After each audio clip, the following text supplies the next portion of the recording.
¿Crees que la gente confunde el arte con la provocación? And it's, I guess, more popular and in trend to be queer. Are you calling me fat? At Lady Gaga school.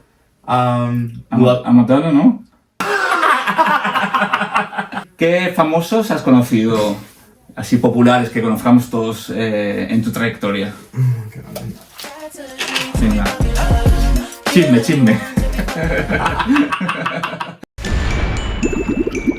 Quieren escuchar a su estrella favorita. Todos quieren saber más de ti y de lo que has hecho en toda tu vida. El jacuzzi te hará vibrar y también te hará sudar. El jacuzzi te dará lo que nadie da. JONZU, bienvenido al jacuzzi. Okay. ¿Qué pasa? Cuidado. Thank you. Oh, it's nice and warm in there. Okay.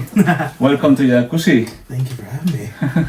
Your pictures and Instagram is very particular, no? Yeah. It's very good, very nice. Thank you. You're a photographer or only model? Only model. You speak Spanish? Something? Poquito. Only words. Yeah. Okay, same me in English. Mm-hmm. Okay, you ready? Yes. Okay, Ready. perfect. ¿Qué fue lo que más te marcó en el cambio de ser estilista a crear contenido para OnlyFans? So I would say like the biggest transition was, I mean, obviously it was a stark difference. So styling was just clothing and models and flashy photographs and all things like that. And, you know, OnlyFans and content and adult entertainment is just, you know, it's sex. It's it's naked men, it's dicks and ass and things like that. So it's definitely, it was a stark difference. But I would say there are similarities in the technical aspect when it comes to obviously cameras and production and, you know, call times and things like that. So I don't know, for me it is, there's differences, but there's also similarities, and I also try to kind of bring in what I have learned through doing styling and fashion and bring that into the porn aspect. You're comfortable, no? In you know, for videos of Very comfortable. Yeah? Very, I mean, I wasn't always comfortable. When I grew up, I was very insecure, and I was like the outcast loner goth kid in school, and yeah, I just was not comfortable in my skin at all for a very long time, and a lot of like body issues and things like that. And I think obviously working out has helped.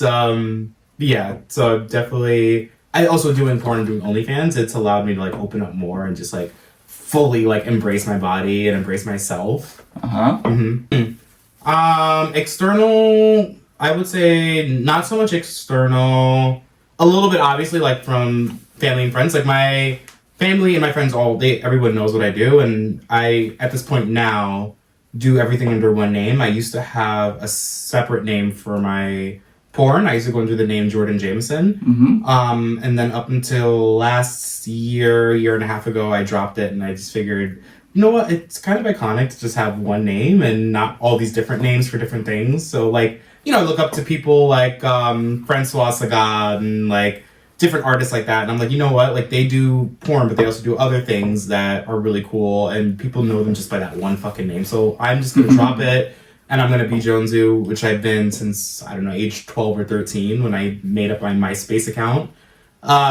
So, yeah, anyway, so going back to the question, yeah, my mom obviously was not thrilled about the whole porn thing, but for her, it was like, are you making money? Are you sustaining yourself? Are you being safe? Are you happy? And for her, all those boxes were checked, so she's pretty much on board with all the things I do. All my friends get a gag out of it and find it funny. So yeah, they're cool with it. But and then internal, I would say there are moments obviously of insecurity. You know, you're around all these hot men, these guapo boys all of the time. You know, and just that you try super hard to not compare and contrast, because, you know, there's always going to be somebody hotter than you or more talented or more creative or whatever. But you know, just doing your own thing and just, you know, staying positive and not comparing. I won't see your eyes. Is possible?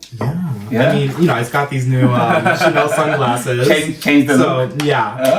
Yeah. Okay. Yes, just beautiful. Thank you. ¿Qué significa para ti ser artista? ¿Cómo lo diferencias de otras formas de expresión? So I would say being an artist means to me really just owning your own creativity, no matter what art form or expression that is. So for me, I don't think being an artist necessarily means, oh, I sketch, I paint, like it could be anything that you're doing using the creative side of your brain. So for me, like, yeah, a lot of porn, by and large, is not necessarily artistic or creative. It really is face value, and it is what it is. It's just two hot people or more having sex. But it can be art. And that's what I love about this, is that I can kind of challenge myself to make it an art form and still challenge myself in a way where it's like, all right, I want to make it artsy, and maybe people jerk off to it, maybe they won't, but make it in a way that entertains some enough to, like, I guess, jerk off or have, like, enjoy it, but also, like, they can rewatch it. Rewatchability is, like, the main thing when it comes to the porn side of things. And, you know, for me, I see all these videos on Twitter, all these really hot videos, but it's like a quick watch and go. Like, you see it, it's 20 seconds, and you move the fuck on. Like, yeah, it's really hot in the moment, but it's forgettable because there's so much. So I'm trying to really just make things that stand the test of time and people remember, whether they like it or not, but they at least remember it and remember your face. Okay. So that, and just in general, just again, like, doing my own thing and sticking true to it. And for me, it's like, you know, doesn't matter about popularity or having 1 million followers, just like really, really like staying true to my craft and my form. Addicted te regala para esta temporada un bañador, ¿vale? Y bueno, como a todos los invitados le hago, que me gustaría que se lo pusiera aquí dentro, pero con cuidado, que YouTube censura. Wait, is this an American flag? Oh my god. I just left my country. These are cute though. These are super cute. I love. Me encanta.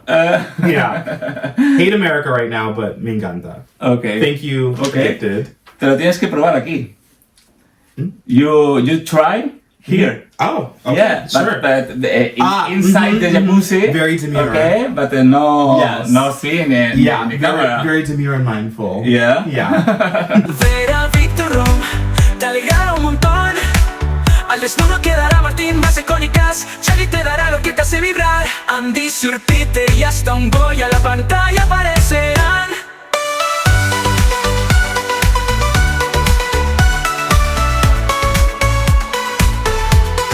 ¿Cómo sabes que todo lo que haces es arte?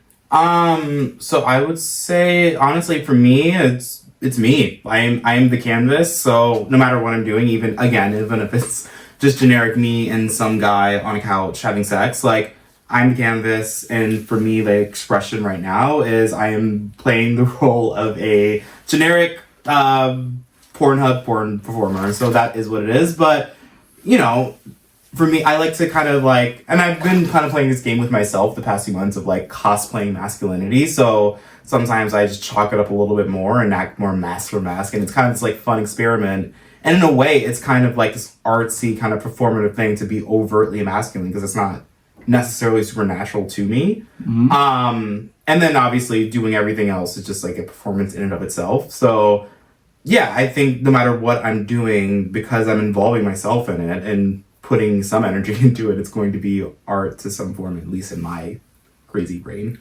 Okay, yeah. Good. ¿Cuáles son los temas o emociones que más te gusta expresar en tu trabajo como artista?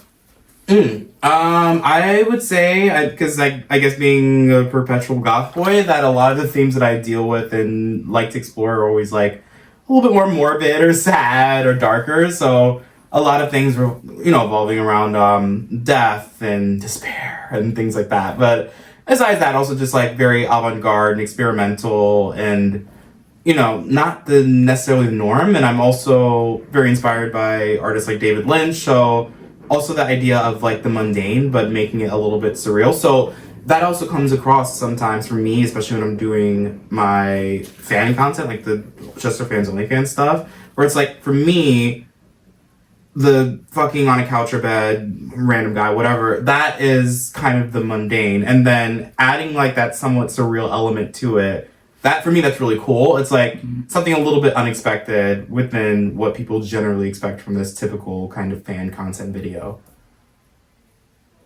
Good. Sorry, no put It's okay. You speak English very well, but I understand more when the people no speak very well, but I understand the words. But you speak very well, very good, and but more quicker. Yeah, it's more difficult. I know, it's because I'm from New York. We talk Spitfire. Bueno, me gustaría saber qué referentes artísticos, a ver si los puedo conocer, los que dices, porque como vives en Nueva York, a lo mejor quizás alguno no conozca, pero ¿qué referentes artísticos tienes y que te hayan inspirado en tu trabajo? So some artists that I love and adore and inspire me, like when it comes to porn, again, Francois Sagat has been, like, he's my template, to be honest, when it comes to being a porn performer. I remember when I think it was like 13 or 14, and I saw LA Zombie by Bruce, who is like my idol when it comes to this stuff as well. But I saw LA Zombie, it's like, judge me if you will, but I downloaded it illegal through fucking LimeWire or some shit and watched it in its entirety at the age of 13 and fell in love, and I was like, this is the shit that I want to do. And then it kind of just put me in this whole other like rabbit hole of like art house porn and just art house film in general. So, you know, Francois, Bruce, Gregor Rocky I really love. I'm something that not porn, the other artist for the singer or no? Yeah. So let's see, like David Lynch I really love as well. Singer wise, I really love Lady Gaga. She's cool. Yeah, like it. Yeah, I mean, a little bit less these years. She's gotten a little bit more commercial, but Lady Gaga's cool. Madonna, no? Madonna's also really cool too. Yeah, I mean, I will say this. I listen to Madonna all the time, but I only listen to 80s, early 90s Madonna. The people like Madonna hear this. Still live for her down. If you like Madonna, it's good. Oh, okay. No, I love Madonna. Bjork is also amazing. Yeah. No, Lady Gaga is a good voice. Yeah. Good voice. Yeah. Very beautiful gowns. ¿Qué tipo de historias queer te gustaría llevar al cine? So I would say some of the queer subjects and stories that I kind of want to bring across. I guess coming from experience, kind of like, you know, polyamory and, you know, just queer sex in general, not just like your generic, like, oh, the mass top and mass bottom, like that kind of thing. You know, I'm from New York originally, and just that kind of like nightlife, club life kind of vibe, and you're around all these like really interesting queer people, and everything's just a bit ambiguous, and you don't know if anybody's like gay or straight or bi or whatever, and it's just like a free-for-all of all types of things going on. So I really try to translate that as much as I can into what I do when it comes to just the photo shoots or the videos or whatever it is, like just like bring a bit of like my New York home life into it. ¿Crees que el cine queer actual representa la diversidad de nuestra comunidad? ¿Qué le falta o qué cambiarías? I would say yes for the most part. Pornography, yeah. Regular mainstream cinema, a little bit less. Like it's typically very white, and that's annoying. But I will say yes, queer cinema, it does. But it would be nice to break away from that and have more queer people in mainstream cinema and mainstream production. So I don't know. I would like to see myself and more people like myself in things like Raging Stallion and Falcon, Naked Sword, and big Hollywood movies. Like I'm thinking like Ezra Miller is somebody that I think is super fucking queer, and seeing him in like a Marvel movie is really cool. So things like that. I would love to see the bigger companies take a chance and hire more queer people, because when you go out on the streets, we're fucking everywhere. Like in 2025, more and more people are queer. It's not as straight-laced as it was 10 years ago. And it's, I guess, more popular and in trend to be queer, to be unique or creative or whatever. Bueno, si pudieras, me comentabas también que te gustaría dirigir.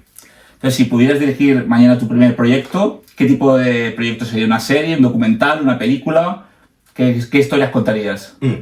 I would, and honestly, like, this is the path that eventually I will go, is directing, but I would direct a film.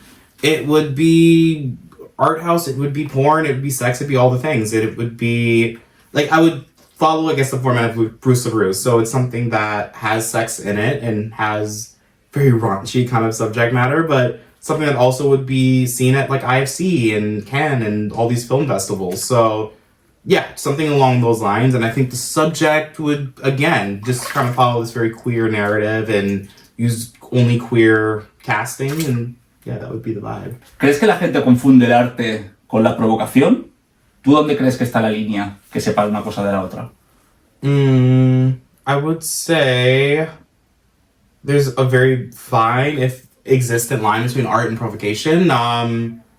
You know, I actually just saw this thing the other day. There's this brand and designer, Schiaparelli, and they just released these campaign images, and then people were in outrage because the model was completely nude and just modeling these amazing accessories. And I thought the imagery was amazing, but people were in outrage because they were like, oh, there's no art behind this. It's exploitive. It's just a naked woman wearing these amazing accessories, and that's not even on brand for Schiaparelli. And though I agree, I thought it was kind of a cool thing for them to do. I thought, you know, it's a good mixture of like erotic, in-your-face nudity with like these amazing like avant-garde surreal designs by Schiaparelli. So I think, yes, there's a line, but then there isn't. Like, it's art. It's whatever. Like, there is no line. Like, the line could always be blurred and destroyed and replaced. So I think it's all up for debate and interpretation, really. Yeah. You are provocative? Maybe a little bit. I'm provocative. It's for more shampoo, more espuma. Yeah. It's leather. I was like, oh, I thought he was vibrating my butt. Okay. ¿Cómo combinas algo tan comercial como puede ser OnlyFans con lo artístico? Si crees que es contradictorio o crees que se fortalece. I would say... that's a good one. Like, for me, I started my OnlyFans and my adult content with the mindset of just doing what I usually do outside of it and putting that in there and just obviously incorporating the nudity and the sex.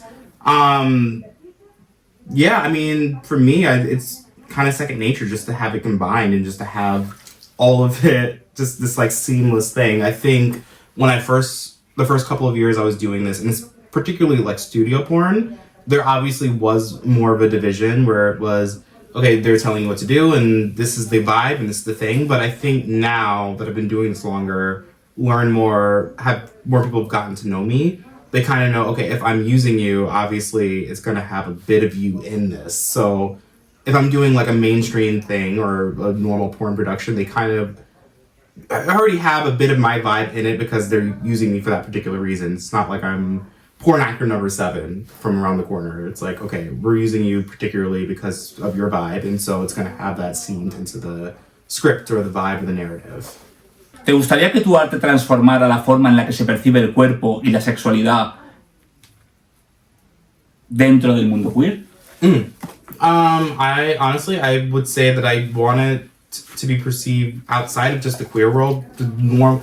Like for me, I'm doing all of this not necessarily geared just towards queer culture and queer media, but actually just towards like mainstream. And you know, most of my peers and people I'm working with are gay, and so I would say that I want it to kind of transcend gay media and like mainstream gay media particularly. But like I'm here in Barcelona, and I pass by all of these like amazing stores and the posters plastered everywhere, these bars. So like Barcelona's a super gay city, which I love. But it's a very particular kind of gay city where it's like very geared towards like the circuit, circuit, mass for mass, kind of normative kind of gay. And so I'm kind of trying my best, and maybe I've done it a little bit, but the fight continues to just like break those fucking walls and make mainstream gay a little bit more queer, more interesting, more unique, and show that there's beauty outside of just being overtly masculine and pretending to be straight, and that you could just be yourself. Where is more queers? Here or in other countries? I'm in Berlin. In Berlin? Yeah, Berlin's pretty queer. That's where I live now, and I love Later? it. Later? Después? Where? Berlin, New York? I'm in Berlin, New York, yes. I think New York it's still America, so you know, New York is still a mix of all of it, and I would say it still can be a bit more conservative compared to like other cities and other countries. But New York, can be fairly queer. But I would say like Berlin still holds number 1 when it comes to that kind of thing. In Spain, no. It's been a little bit, no? yeah. Okay. I think It's not all content. I was just in Madrid before here, and I'm thinking like, which one is more queer, Madrid or Barcelona? And I don't know. I think it might be Barcelona. It's more open. Yeah, I think Barcelona is more open than Madrid. Yeah. Cuéntame así para un cotilleo que nos gusta a nosotros. ¿Qué famosos has conocido, así populares, que conozcamos todos en tu trayectoria? Venga. Chisme. No! Fuck! Solo conocer. Uh-huh. No, taca. No. Okay, fair. Okay. Cool. Poco a poco. Yeah. I mean, I met Anna Wintour one time, and this is not even that a legendary story or like anything career helping at all. It was random. I was 18 years old when Fashion Night Out was still a thing in New York. Me and my friends were just like out and about, and I remember it's like I manifested it or something. I was like, I would love to see Anna Wintour, like that'd be hilarious. And randomly, we like left one like party at the store, and she was like leaving the place or something, or leaving this like back alley area with her whole security team. And there was a moment for like 3 whole minutes where it's just me like and 5 of my friends, and then her and like 2 of her guards just walking down to like alone City Street in New York. And I was like, I gotta say something, like this is my only chance. So like a fucking dud, I was like, hi Anna, and she actually said hi back, and we just kept walking. But so Anna Wintour, not even an iconic story at all, but that's one.